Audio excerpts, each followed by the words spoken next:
We've reached November here in the realistic takeover rebuild with Everton, and that means the Premier League table is starting to take shape. Although it's still early days, the pre-season favourites for relegation do find themselves down towards the bottom end of the table, and whilst we probably don't anticipate Newcastle and Spurs battling it out for the title, each of the teams in the top 8 or 9 spots will probably be those that are fighting for the European places come the end of the season, and we find ourselves squarely in amongst those teams in 7th place. Just above us in the table are 6th place West Ham, and we'll be facing them in our first game of today's episode. We have a Carabao Cup game against Middlesbrough to get to, and a win in that game would see us advance to the quarterfinals of the competition, having faced very little tough opposition so far. And then we have 2 games against Graham Potter's former clubs to get to as well. Our featured game will be our home matchup versus Chelsea, before we travel down to the Amex to face Brighton. Graham Potter has been experimenting with a 4 at the back formation of late, but he goes back to his 3-4-3 formation for the matchup against West Ham. James Tarkowski keeps his place at the centre of the back 3. James Garner comes into midfield alongside Amadou Onana,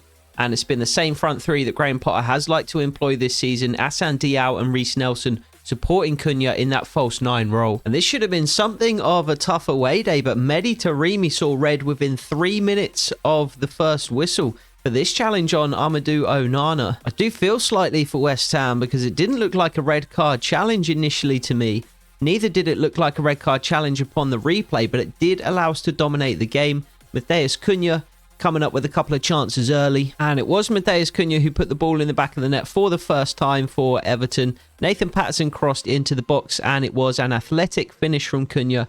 Initially, he stayed down when the ball hit the back of the net, and I thought he was injured, but he did continue. And just 5 minutes later, it was Matheus Cunha who scored again, scoring what would be an early contender for goal of the season. It was Beto's overhead kick that took it last year, but I think this one is going to be right up there come next summer. And in the second half, West Ham absolutely went to pieces. What was going on here, I am not sure. Initially, the goalkeeper made a good save.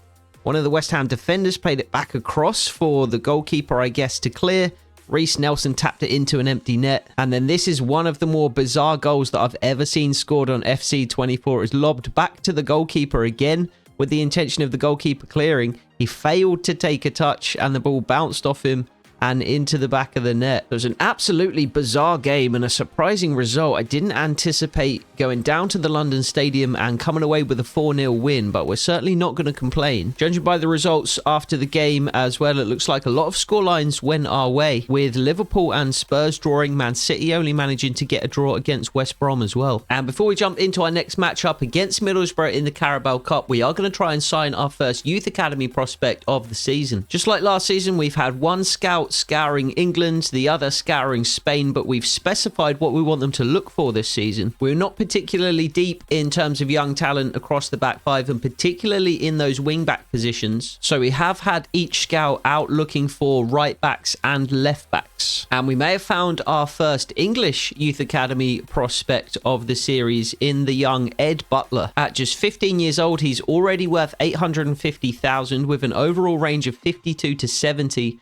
and his potential could be anywhere in the 73 to 94 range. What drew me to Ed Butler most, though, was that incredible mullet. Just look at this guy, 15 years old with a mullet like that. How can we not try and sign him? We have seen already in this series, though, the difficulty of signing prospects with such a high potential. And again, as we input information about Ed Butler into the prospect signing calculator, it tells us we only have a 30% chance of signing him. It's certainly still worth trying, though. However, on this occasion, again, we do fail to sign Ed Butler. Just another reason why we need to try and invest more in that youth academy when we do get extra DNA and trait points. So unfortunately, Ed Butler has to get rejected, and that leaves only Ruben Tyler in the English scout reports. With a 71 to 94 potential, he is somebody that we will keep an eye on. However, he is a year older than Butler, and he is far less valuable, so you'd imagine his overall will be much lower. And the same goes for Iñaki Fernandez in our Spanish scout report. 17 years old, 50 to 68 overall is decent, but 69 to 93 potential leaves a lot to be desired on the lower end, and he is only worth 425,000. So we'll continue to keep an eye on the scouting reports, and we will circle back around if we see another prospect that we like the look of. We do have 2 spots in the Youth Academy up for grabs again this season, and another promotion to the first team that we can make. But now though, we'll head back to Goodison Park where we host Middlesbrough in the round of 16 in the Carabao Cup. We have a big matchup versus Chelsea coming up in the Premier League, so Graham Potter has rotated the 11 slightly. Ben Godfrey, Abdoulaye Doucouré, Josh Da Silva, Bertrand Traore and David Washington each coming into the side alongside James Justin, but it's still a strong starting 11 and we should have more than enough to beat Middlesbrough and advance to the next round. And we got off to a flying start in this one. Josh Da Silva seeing Matheus Cunha and what he could do in the previous game and saying, I can do even better. He picked up the ball on the left of the Middlesbrough goal, about 20 yards from goal, and unleashed a pinpoint strike into the top corner. So that's going to go on the list of contenders for goal of the season too. We didn't have our way in this one though. Jordan Pickford was called into action early on, parrying this strike away from inside the penalty area. Middlesbrough were good. They created opportunities, but ultimately we did have the better of the first half at the very least, and we forced the Middlesbrough goalkeeper into more saves than they forced Jordan Pickford into. This time Maxime de Kuyper crossing for Abdoulaye Doucouré to head towards goal, but parried away. It was Abdoulaye Doucouré that doubled the lead just after the break though. His initial shot was blocked, and after a bit of a scramble in the penalty area to regain possession of the ball, it was Doucouré's shot that flew into the top corner past the Middlesbrough goalkeeper to make it 2-0 Everton. Youssef Chamiti came on late in the game, and it seems like he's doing his best to force Graham Potter to sell him. Every time he gets an opportunity from Potter, he does his best to screw it up, and he did so again here. This lazy shot being dragged wide from a really good position. Middlesbrough did manage to find a way back into the game late on. 2 minutes from time, their number 9 turned and fired this shot past Jordan Pickford in the box. A really good finish to beat the Everton goalkeeper, who'd had a really good game, but they couldn't manage to find an equaliser, and we did manage to hang on and grab a 2-1 victory to advance to the next round. And there were some other really surprising results in the other fixtures. Sheffield United managed to beat Aston Villa 2-0. Manchester City lost 2-1 to West Brom, and Brighton advanced over Fulham on penalties. Liverpool, Crystal Palace, Spurs and Arsenal will be the other teams to advance, so we'll keep our fingers crossed for a good draw in the next round. And that's exactly what we got. We ended up drawing West Brom in the quarterfinals. It's a North London derby between Arsenal and Spurs. I'm glad we avoided each of those two teams. Sheffield United drew the short straw against Liverpool, and it's Brighton versus Crystal Palace in the final matchup. So between West Brom and Sheffield United, I think we got one of the two easiest draws. And of course, that doesn't mean we're necessarily going to win the game, but it does give us a really good chance of reaching the semi-finals. We have several games to play before then though, including our next match in today's episode, a featured game against Chelsea at Goodison Park. This is a big game. Not only is Graham Potter hosting the club that gave him the heave-ho, but it's also an opportunity to take points from another team that we think will be in the race for one of those European spots this season. So of course it's the strongest starting 11 from Graham Potter. Jordan Pickford starts in goal. The strongest back 5 of Nathan Patterson, Arnel Ahmedhodzic, James Tarkowski, Jarrad Branthwaite and Maxime de Kuyper. Got Onana and Ferguson the pairing in midfield. Nelson and Diao support Cunha in that false 9 position once more. But it's a far stronger Chelsea 11 on paper. Robert Sanchez starts in goal. It's a back 4 of Calabria, Disasi, Badiashile and Estupinian. Conor Gallagher pairs with Enzo Fernandez in midfield. Just behind Cole Palmer, Christopher Nkunku and Pedro Gonçalves. And it's going to be Nicholas Jackson to lead the way for Chelsea. So let's head over to Goodison Park once more and see if we can keep this momentum that we've been building early in the season here going.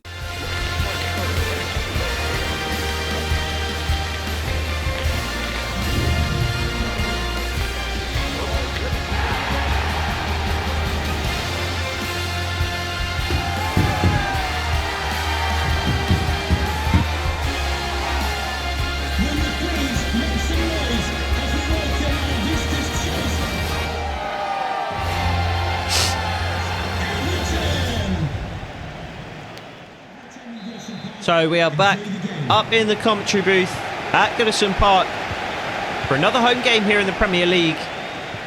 And I really feel like we're starting to hit our stride here in Season 2. We've had plenty of time now to get acquainted with Graham Potter's system. Not just the 3-4-3, but in the opening 10 games or so here in the Premier League season, with that false 9 position at the forefront of the 3-4-3. And already we can see Cunha dropping in incredibly deep to pick up the ball. It's Lewis Ferguson who comes away with it though. Finds Nathan Patterson on the overlapping run, and he's going to put the ball into the box, looking for Cunha. Wins the header as well, Nathan Patterson. Drops to Diao. And it's Diao that gets the first shot at goal for either team. De Kuyper eager to take the corner. Positive start to the game here for Everton, already pinning Chelsea back. And De Kuyper will put in the corner. Cunha tried to win the header, but collided with in the air by the Chelsea defender. And they managed to clear.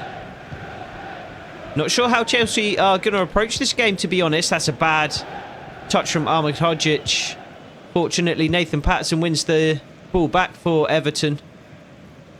I'm not sure whether Chelsea are going to press high or whether they're going to sit off a little bit more. They're a fairly tough team to predict. It doesn't look like they're going to be... Oh, Nathan Patterson, come on. Doesn't look like they're going to be too aggressive in their press until we get into their half. It looks like they're going to allow us to have the ball in our half. As Jackson picks it up, shepherded by James Tarkowski out towards the sideline. Maxim De Kuyper with a good challenge, and Reece Nelson can come away with it. Noni Madueke has got about as much pace as Reece Nelson though, but De Kuyper's there on the overlapping run. And again, he's just going to put the ball into the box. We don't want to make a habit of that with Mateus Cunha up front. But that seemed to be the only real option we had there. Onana finds Ahmedhodzic. There's Nathan Patterson. And it's Diao in some space on the right-hand side now. He tries to cut inside, but it's a good challenge by Badiashile.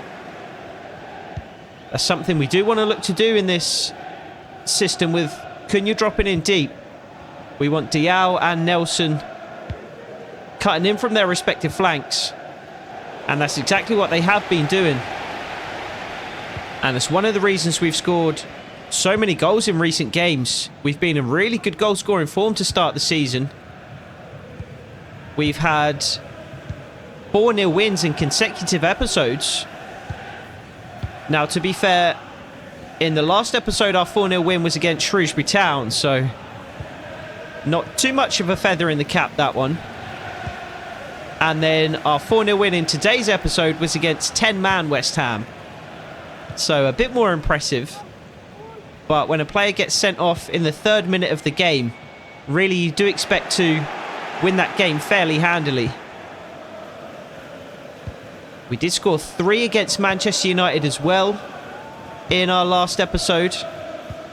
Unfortunately, Manchester United scored 5. So if we can keep scoring goals, but make sure that we don't concede just as many or more, we're obviously going to come out on the right side of a number of results as we continue to progress through the season. We're about a quarter of the way through the Premier League season already, and we do find ourselves not in a European place at the moment, but in amongst those teams vying for European football next season. As Ferguson puts the ball into the box this time, Amadou Onana wins the header. Reece Nelson's turn to cut inside, but Nkunku was there to meet him, and he set Nicholas Jackson on his way.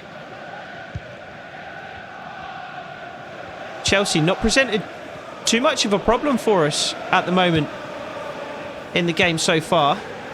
And there's De Kuyper with another really good overlapping run, and he can get into the Chelsea box here again. He's just going to clip it across goal. Diao is there, and I'm not sure if Diao got the last touch. The Chelsea defender seemed content to allow the ball to go out of play, and that is because Diao did get the last touch.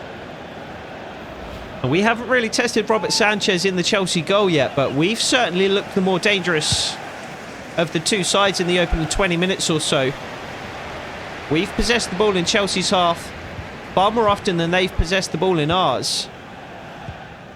And although we haven't got a really good shot away at goal just yet, we've certainly been putting the ball in areas in which those kinds of opportunities can come. That's a good example. Lewis Ferguson making a good run through the middle, and Onana just not quite executing the pass as well as he would have liked. Reece Nelson just works it back to Onana and then eventually to Branthwaite and then Tarkowski. Nathan Patterson in a bit of space. There's Diao. Wide right once more. Taking on his fullback. He almost somehow powered through there. Diao is such a strong runner. He's not only quick, but he's so powerful.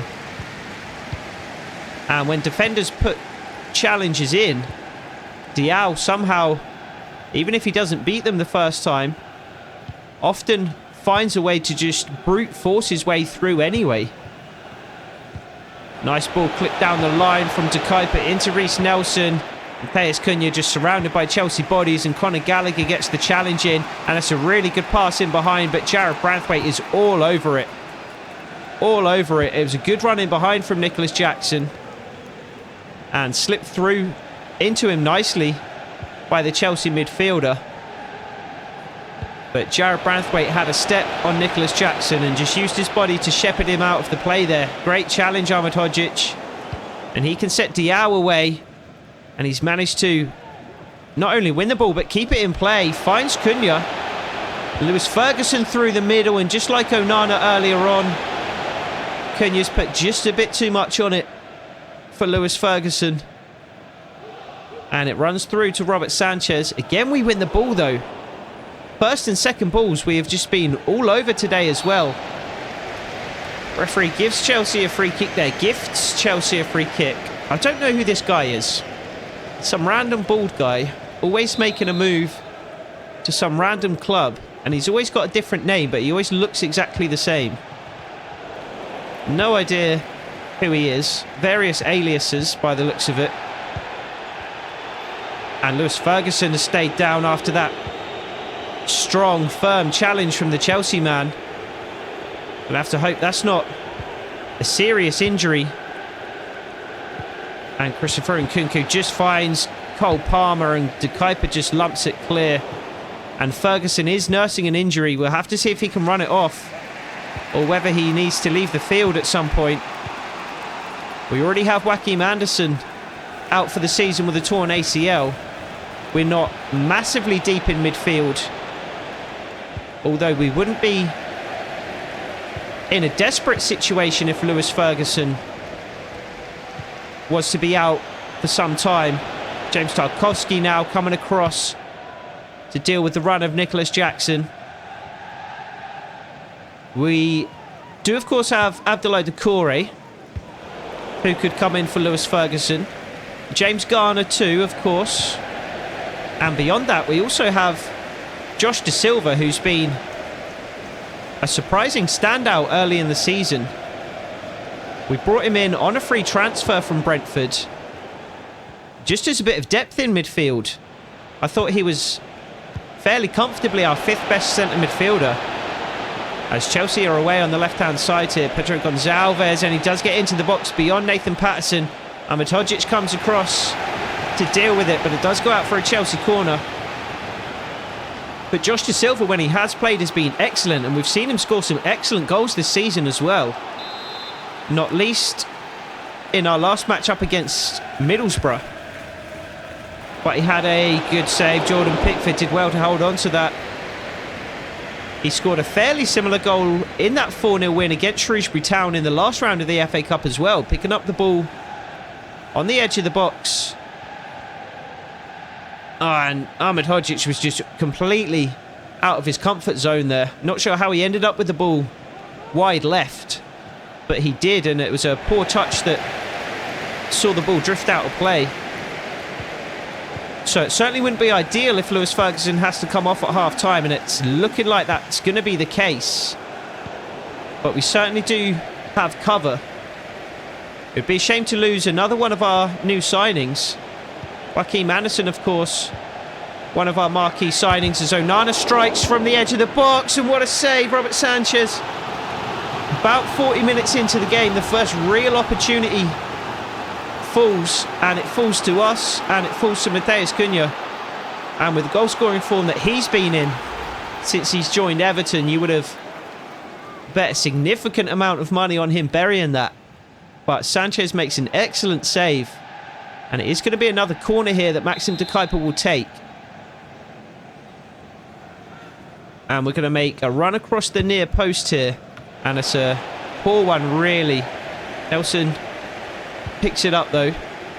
Releases to Diao. He beats his man. And tries to lift the ball into the box himself. But it's blocked by a Chelsea man. And Nkunku can come away with it. Pedro Gonçalves once more on this left-hand side. Diao trying to do his best defensively, but certainly not something that we rely on from Diao. And he's fouled Estupiñán. Estupiñán, an interesting signing for Chelsea. I like the fit. Replacing Marc Cucurella at left back, essentially. And we just about managed to head that clear, but Jared Branthwaite's given the ball away. James Tarkowski makes the intervention. And we're into 2 minutes of stoppage time here, so we're going to try and fashion one final opportunity. Maxim Dekaipa with the ball on the left-hand side. Not too much going on ahead of him, so he just cuts inside. Diao over on the right, and Estupiñán has taken a tumble, so Diao is going to take that opportunity to drive towards the Chelsea box. And fortunately, I think that hit the hand of Estupiñán because it bounced off the Chelsea player and then off Diao for a goal kick. But with just seconds left in the first half, we are going to get a chance to put the ball into the box. Without Beto, we are far less of a threat now from these set pieces, but we do of course still have Tarkowski, we still have Ahmed Hodzic and Branthwaite. But beyond those three players, we don't really have many targets to aim for. But Dekaipa will put the free kick in, and it's in a good area, and it's Onana who puts the ball into the back of the net. He wasn't one of the names that I listed on those list of targets just moments earlier. But he has proven that he can be a threat in the air as well, rising above the Chelsea defenders. Really, it was Maxim Dekaipa's cross that made that goal, though. And Onana's just taken up a position in front of his marker and just boxed him out. And essentially, it's a free header. It's not technically free. It was contested. He did have a player riding his back, Onana. But when there's nobody in front of you, essentially, the header is free. And from just 6 yards out, there's nothing Robert Sanchez can do to stop that. And we are going to go into the halftime break 1-0 up. Just a single touch on the ball for Chelsea before the referee blows his halftime whistle. And it was a first half with very, very few chances. Precious few. Really, Matheus Cunha's shot on goal that Robert Sanchez parried away being the only true opportunity of the game from open play. But it's going to be Onana's header at the very end of the first half that sends us in with a 1-0 lead. So back out for the second half here at Goodison Park, and Graham Potter has had to take Lewis Ferguson off. That's a poor start from Jared Branthwaite, giving the ball straight to Chelsea from the kickoff. Not sure of the nature of Lewis Ferguson's injury just yet, but he has been replaced by James Garner to start this second half. And Maxim Dekaipa does well to shepherd Nicholas Jackson into danger, or into Everton bodies at least. Jared Branthwaite, the man who put his foot on the ball and eventually cleared. But it's not been a good start to this second half. We immediately gifted the ball to Chelsea. And it's a good save by Jordan Pickford. We're going to have to wake up if we're going to hold on to this 1-goal lead. Chelsea themselves about to make a substitution. It's going to be Cole Palmer off for Marc Cucurella. That's an interesting change by Pochettino. Not sure if that means a change in shape, but Cole Palmer was playing on the right for Chelsea, right midfield. And that's a tame effort. And Cucurella, obviously not a right midfielder. Estupiñán's still on the pitch, so I'm not sure what's going on with Chelsea and Pochettino as they come out for the second half here. I have to see if we can find Cucurella on the pitch and see where he's lining up. But we do need to wake up if we are going to hold on to this 1-goal lead. And Cucurella, it seems, is just playing right midfield for Chelsea. A bizarre change from Pochettino. We're going to have to try and hold on to the ball as much as possible in this second half. We did a good job of that in the first, but I imagine Chelsea are going to press more aggressively now that they are a goal down. And I'm certainly not willing to just sit back and watch the minutes fall off the clock. Instead, I do want to keep trying to play the way that we've played in that first half. I certainly feel like we were the better team in the first half. We created more opportunities than Chelsea did. We used the ball better than they did. We looked the more likely team to score. And of course, it was us that broke the deadlock. Reece Nelson just can't quite squeeze past the Chelsea right back. Cucurella with the ball. Calabria going the wrong way. And Reece Nelson trying to chase the ball down. James Garner, the substitute, putting in a good challenge there, and he's found Matheus Cunha, and it's 3-on-3 now. But we just weren't quick enough to support Cunha there. Diao made a good run, but that was taken away by the Chelsea defender. We needed Nathan Patson up in support to fill in that space. And it's another poor pass from an Everton defender, James Tarkowski this time, giving the ball away. And we can't make a habit of that in this second half. Nathan Patson with a good challenge, but it does go out for a Chelsea corner. Approaching the hour mark already in this second half. It feels like those first 15 minutes have flown by. But it has been a 15 minutes in which Chelsea have looked like they could certainly work their way back into this game. James Garner doing well to stop the cross initially. Onana trying to block the shot this time. Parried away again by Jordan Pickford. A comfortable save. Diao, Cunha. Can he beat his man on this right-hand side, or can he slip it through to James Garner? Yes, he can. James Garner with the ball at his feet, and not too much to do with it. Cunha started making the little run to receive the little reverse pass from James Garner, and then he stopped. He's won the ball back high up the pitch, though. What a challenge from Cucurella as Diao tries to cut inside. Bit more end-to-end now. The game was pretty cagey in the first half. Much of the game being played in midfield, but it's been far more end-to-end to start this second half.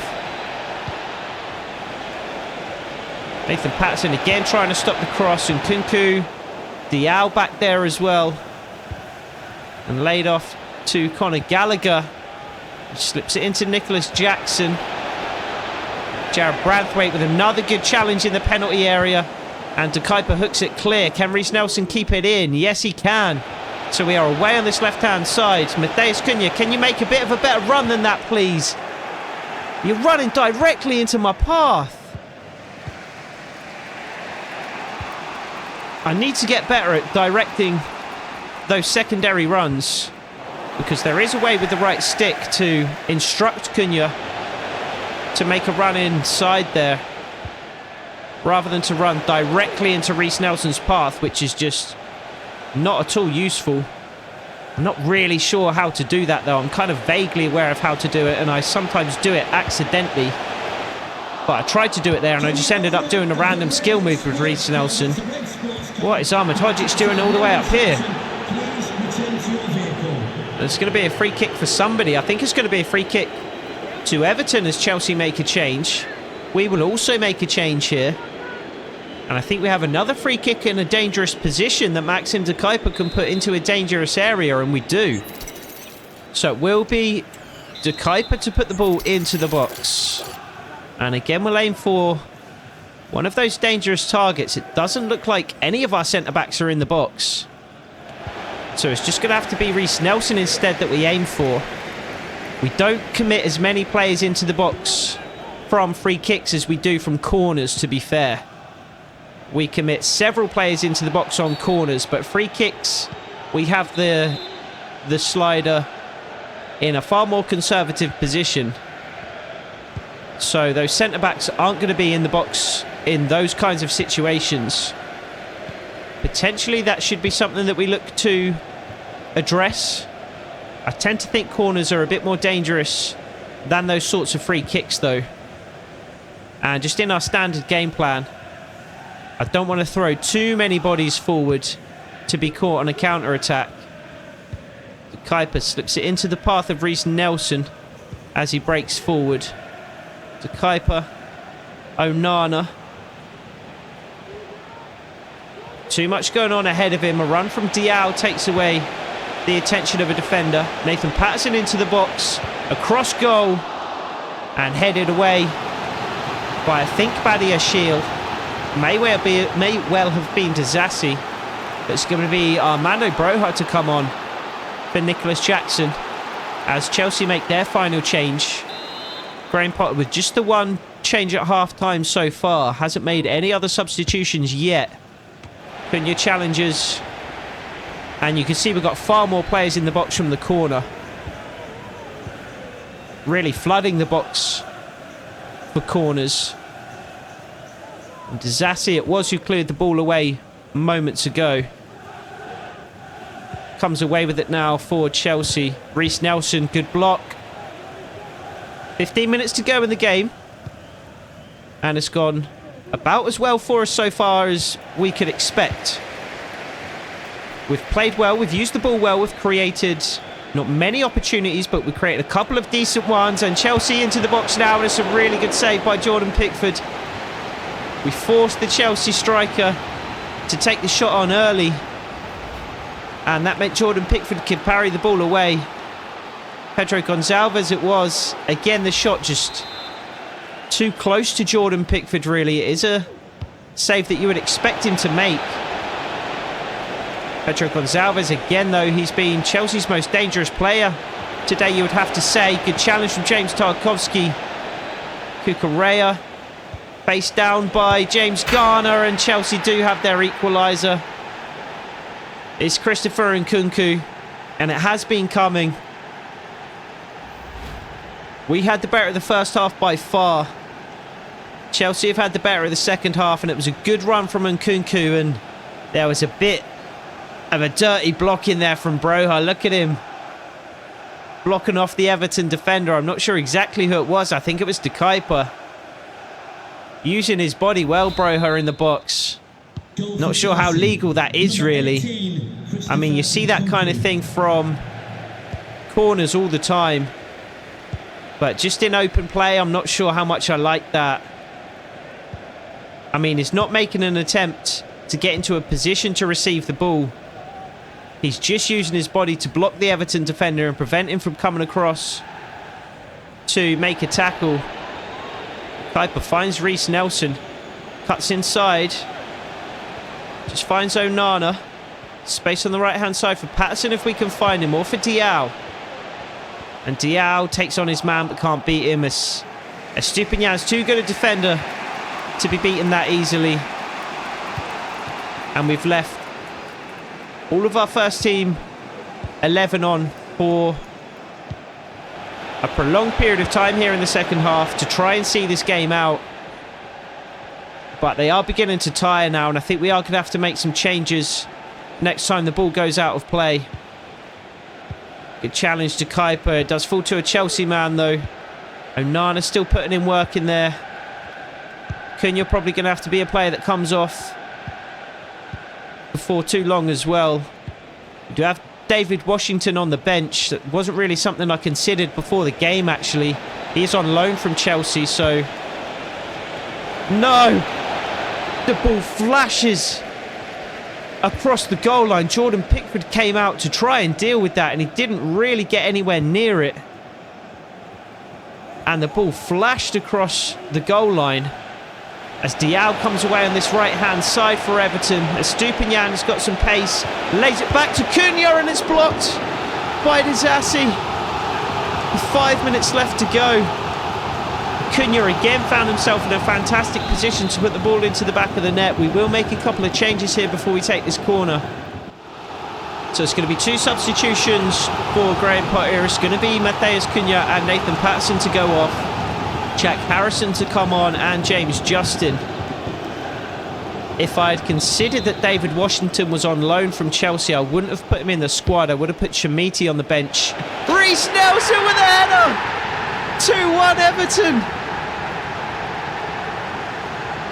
First Amadou Onana. Now Reiss Nelson. I was just about ready to blather on about David Washington. And Reiss Nelson shut me right up. And he shut the travelling Chelsea fans right up as well. It's another fantastic ball into the box from Maxim de Kuyper. And it's Reiss Nelson this time who headers towards goal. This one far more contested. Enzo Fernandez behind him. Robert Sanchez gets a hand on it. But it's not a strong enough hand to parry it away. And instead the ball ends up in the back of the net. Reiss Nelson, another player who has been in fine goal scoring form to start the season. And 3 minutes from time, he has somehow found a way to bundle the ball into the back of the net from the corner. And we do lead with 5 minutes maybe left to play. All we need to do is hang on to this 1-goal advantage. We've dropped back into our ultra defensive game plan. We have Diao now through the middle as Jack Harrison's taken up his position on the left-hand side. Good challenge, Branthwaite. James Garner just trying to lay the ball off to an Everton player to clear. No, you can't give a free kick for that. You cannot give a free kick for that. That's just shoulder to shoulder. And as we approach stoppage time, Christopher Nkunku is going to line up to take this free kick for Chelsea. We have a 4-man wall. And Jordan Pickford in goal to try and make the stop. And Nkunku hits the wall. And we need to win this header. James Justin does exactly that. Hassan Diao challenging Badiashile. And Nkunku laid off. And Chelsea again have an equaliser. Palacios. 5 minutes of added time. 2 minutes into it. Chelsea grab a goal back. And maybe it is going to be a draw after all. Oh, that's absolutely brutal. Absolutely brutal. Really good play by Chelsea, though. I thought Pedro... Was it Pedro Gonçalves? Or was it Armando Broja? Whoever it was, I thought he was going to turn and take the shot on himself, but it was just that extra pass into Palacios that created the space. And Jordan Pickford can do nothing about that one. And I guess we'll try and score a winner. Reiss Nelson with the ball at his feet. Beats Calabria, to be fair. And he's almost into the Chelsea box already, Reiss Nelson. Cuts across. Good save, Robert Sanchez. There's going to be another corner here that Maxim de Kuyper is going to be able to put into the box. And we're still in our ultra... We're not. We've stepped up into our attacking game plan, but nobody's in the box. I think we're just going to have to call somebody over short. Because we've stepped up into our attacking game plan. That's a penalty. Not even a free kick. How was that not even a free kick? Surely there's a foul in there. And Reiss Nelson is now injured. What a disastrous end to this game. I'm not sure how there can be a foul in that one for the Chelsea free kick. I mean, the free kick itself didn't lead to the goal. But Chelsea got a goal from it. And I'm not sure how that one isn't also a foul. We're going to have to bring on Washington. I tried to avoid doing so, but he's our only real option on the bench now. Godfrey and Doucouré are still tired from the previous game. But how is that not a penalty? How is that not a penalty? And what, we have to give it back to Chelsea? Oh, and the referee blows his final whistle. I'm losing track of the amount of times that I've said it so far in this series, but big club bias. Yet again. Happened in the previous episode as Manchester United were gifted a penalty. Happened numerous times last season. It's happened yet again here. I'm tired of saying it. Now I know how Premier League managers feel. Coming out after every single game and moaning about the referees. But how can you say that's not big club bias? Chelsea being gifted that free kick that wasn't a foul, and we have a clear-cut penalty that isn't given. But it's 4 goals evenly shared, so it's going to be the points evenly shared at Goodison Park. It's another point on the board. So frustrating that we couldn't come away with the win, but a really, really positive performance. I thought we outplayed Chelsea. They certainly had their moments in the second half, and they did well to get back into the game, but we looked by far the better side in that first half. And it might have been a frustrating result, but it's disastrous news that we receive after the game. Reiss Nelson has torn his ACL. He's going to be out for 7 months. Lewis Ferguson has broken his toe. He's going to be out for 3 months. Reiss Nelson's had a fantastic season so far, contributing 6 goals and 3 assists in his 10 games. And whilst Lewis Ferguson just has 1 goal to show for his contribution in 11 games, he has settled into the side well. So both players are going to be a big, big loss over the coming games. And honestly, these injury sliders this year are so frustrating. I can't find a good balance between injury frequency and severity. It's either a broken toe or a torn ACL every time, or you just never get any injuries. So if you've somehow managed to find a good balance for the injury severity and frequency sliders, please let me know, because those are the last 2 sliders that I'm really struggling with this year. But with 3 players in Joachim Andersen, Lewis Ferguson and Reiss Nelson, each now out for significant time, it looks like we are going to have to recall some of our young players from their loan spells. Noah Mbamba is currently up 3 to a 72 overall, having a really good season with Crystal Palace, whilst Lewis Dobbin is also up 3, up to a 69 overall, as he's enjoying his loan spell out at Southampton. I think we've got just about enough cover at centre-back and centre midfield that Noah Mbamba can stay out, but with Jack Harrison now having to step into a starting role, that leaves just Bertrand Traore on the bench and no depth beyond that in those forward positions. So we will be recalling Lewis Dobbin from his loan spell at Southampton. He won't be in the side for our final matchup of today's episode against Brighton, but he will be making an appearance in several episodes in the future, I'm sure. Instead, we go back to what is essentially our strongest 11 with the absence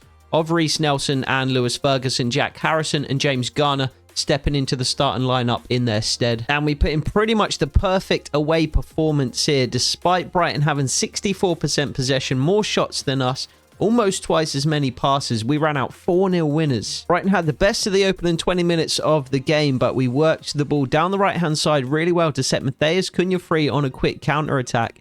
And about 25 minutes in, he made no mistake from a one-on-one situation, burying the ball and opening the scoring. And it was a similar situation after the halftime break. Bertrand Traore breaking away on the left-hand side this time to square it for Cunha, who again made no mistake inside the box and doubled his tally as well as our lead to make it 2-0. And it was again a rash challenge from an opposition player that found their team in troubled waters. This challenge from the Brighton midfielder on Maxim de Kuyper, earning him a red card. And although Brighton continued to press, that just opened up holes in behind. Matheus Cunha yet again breaking away, yet again making no mistake inside the penalty area, and he comes away from this game with a hat-trick. And it was yet more bizarre play from the CPU team that led to a 4th goal. The Brighton defender playing it across the box for Nathan Patterson to tap in, and basically an empty net at the back post. It was quite the assist for the Brighton defender. So despite being under the cosh for most of the game, Brighton having far more possession, creating far more opportunities than us, we were more clinical, we defended well, we hit them on the counter-attack when we could, and we took the chances that we created. And that win sees us climb all the way up to 3rd position in the table, just a point behind Arsenal in 2nd, and just 1 win away from Newcastle United in 1st place. We are level on points, not only with Spurs, but also with Manchester United, who do have a game in hand over us. And we do have some tough fixtures coming up in December as we face Manchester City at home to kick the month off. We face top of the league, Newcastle, a couple of weeks later. And we have Liverpool on the fixture list in the next month as well. So how long we hold on to that 3rd place is anyone's guess, but we'll find out over the course of the next few episodes. I hope to see you there. Take it easy.